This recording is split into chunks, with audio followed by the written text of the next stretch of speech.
Welcome to Healthy Lifestyle with Lorianne. I am Coach Lorianne Casdia. Our goal here at Healthy Lifestyle is to inspire, educate, illuminate, and empower you to fulfill a healthy, emotional, spiritual, and physical life so you can feel empowered to live the life you have always wanted and dreamed. Welcome to the show. I hope you're having a fantastic day. Again, we here on Healthy Lifestyle, we're going to give you some verbal caffeine and light you up with possibilities. Today on the show, we have the most beautiful Lynne Bowman, Lynne with an E, Bowman. She's the author of Amazon bestseller Brownies for Breakfast, has been featured at women's expos throughout the country, teaming with actress Deidre Hall to write and publish Deidre Hall's Kitchen Close-Up in 2010 and Deidre Hall's How Does She Do It in 2012. This woman is unstoppable. She's won national awards as a creative director for Silicon Valley companies, was creative director at E&G Gallo Winery, advertising manager at Redken Laboratories, and freelance for agencies in San Jose, Los Angeles, and of course, New York. She has also worked as an actress, a makeup artist, a screenwriter, an illustrator, a legal journalist, and television, get this, weather person. Stop it right now, Lynne. She has 3 grown children, absolutely perfect grandchildren, and is president of the Pescadera Foundation, which she'll tell us more about. She and her husband have a small farm on the coast of Northern California. And welcome to the show, you wild woman, unbelievably accomplished, beautiful human you. How are you, Lynne? Well, I'm listening to this intro going, oh, holy gosh, that sounds so weird. When did she ever have time to have kids, right? How did you? Well, and it was so different back in the day, Lorianne, because all of those jobs were just part of surviving. Sure. Yeah. We didn't get there. And there will be a dog snoring in the background. Hope that's okay. He's no worries. No worries. Geriatric snow dog is right there. Beautiful. So yeah, things were different when you were in business. It wasn't, now a lot of people take it for granted, but back then women weren't really in high, powerful positions. And yet you found yourself over again in these high, powerful positions, collaborating with teams, being a creative and just reaching out and being who you are. And I love that because that is so unstoppable and fierce. You didn't let those things get in your way. And I can relate to that because I was in C-suites and we hit that, what did they call it? The glass ceiling. And it didn't stop me. I didn't have time for that.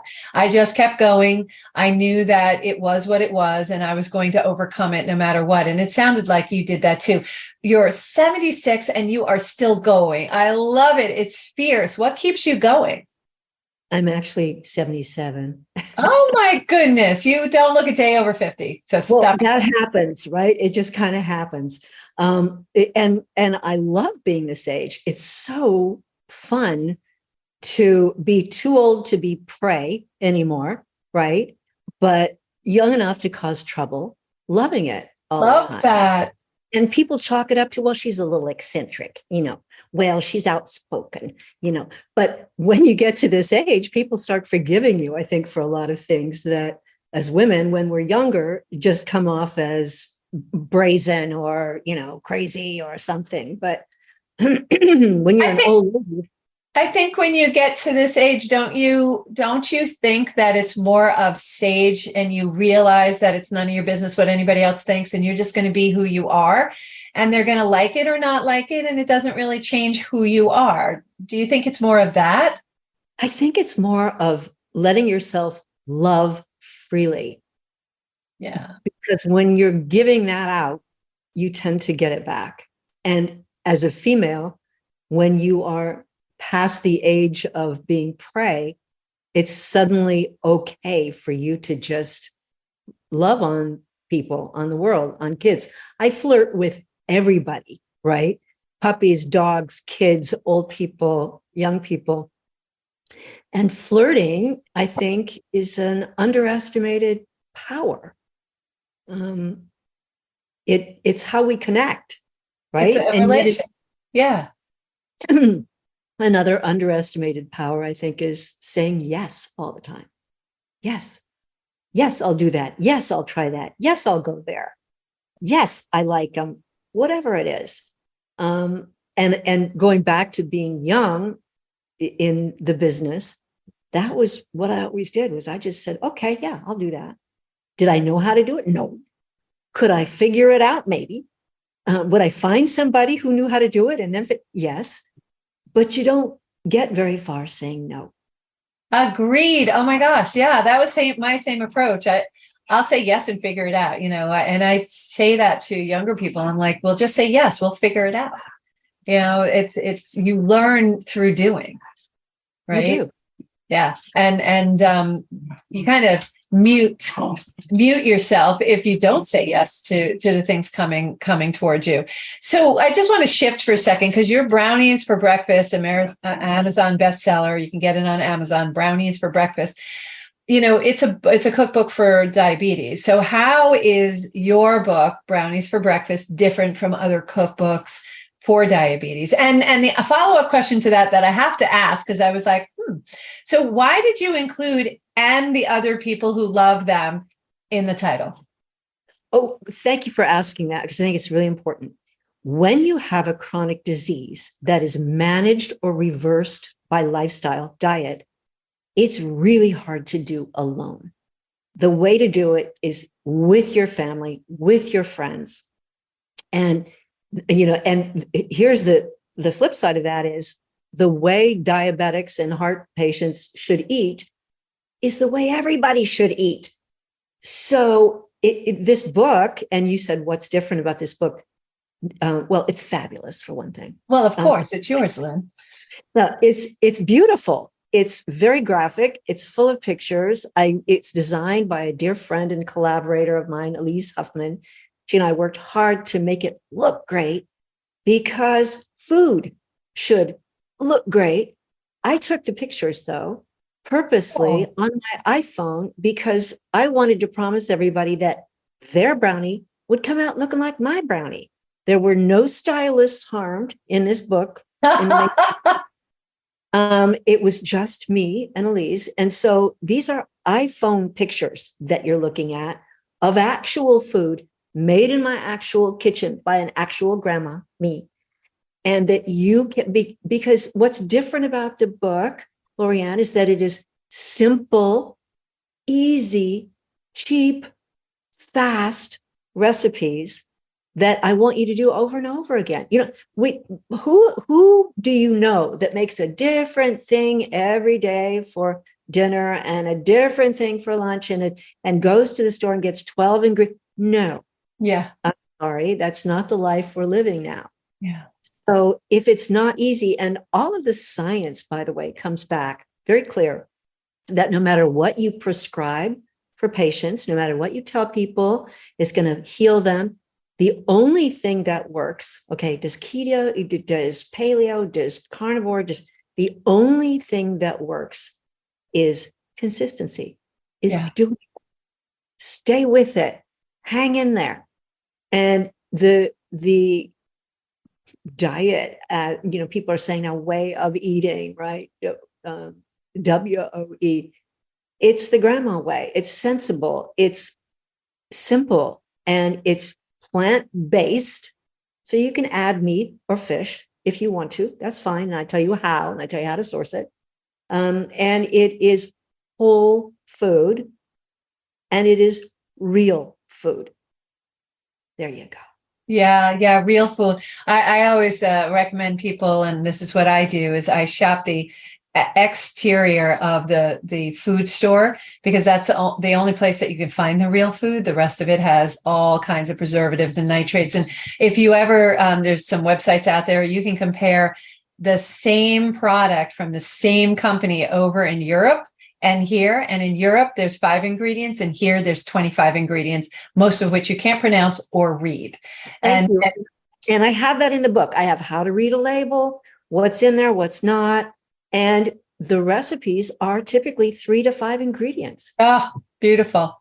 Yeah, those recipes that they have 15 ingredients, I'm like, no, too much. And it's not realistic. And I love that you bring it to a level where it's approachable, it's doable, it's realistic, and everybody can be successful doing it and feel good about it. And one of the things you had put in there is, having that support system is really important. It makes it easier when everybody's eating the same thing. But if you're having to make different things for different people, it makes it harder on you. And that weight release is just harder. And it's just something that you want to attain. Plus feeling better. Sometimes it's just feeling better. Our flour here has 42 chromosomes in America, because they've made it drought resistant. We are not drought resistant. That's why we're all getting leaky gut. We're getting gluten allergies, all these other allergies that never existed when I and you were growing up, right? Right. And the flour, I actually have flour imported in. It's called Caputo flour. It's from Italy, from Europe, and it's 14 chromosomes. That's how many chromosomes should be in our flour. It's digestible. I can eat it. I don't gain any weight. I feel good, and it allows me to, make my own breads, make my own desserts, make my own pasta. So I love that you do that. And you had mentioned before that it's all plant-based. So does the book have any meat and dairy in it? I think you said earlier that you make suggestions, right? I do. I make suggestions and explain those things. But if you're vegan, you can use the book. There's plenty in there that is great vegan stuff. If you're vegetarian, good. It's all right there. If you're carnivore, how many different ways can you make a steak? So no, that it's not particularly that. And keto, yeah, it's that. And it's all based on what you just said. It's real food, whole food, plant-based, because who among us doesn't need to learn how to eat more plants? In the United States, people are not eating enough plants. So there's some tricks and tips in there, like how to get dark greens in 3 times a day. Just easy, fast things. Always be sure to have that pot of parsley on your sink and snip it off and throw it in. So how do we give us 2 examples of really good everyday easy things that we could do for the next. So it takes 21 days to build a habit, 60 days to build a lifestyle, 90 days rather to build a lifestyle change. So for the next 21 days, what are 2 things I can do to really move in this proper eating direction, where I no longer have to think about releasing weight, but just maintaining a healthy eating process? Well, the one tip that I just gave you, I love it. And it looks good. It smells good. It works well. It's cheap.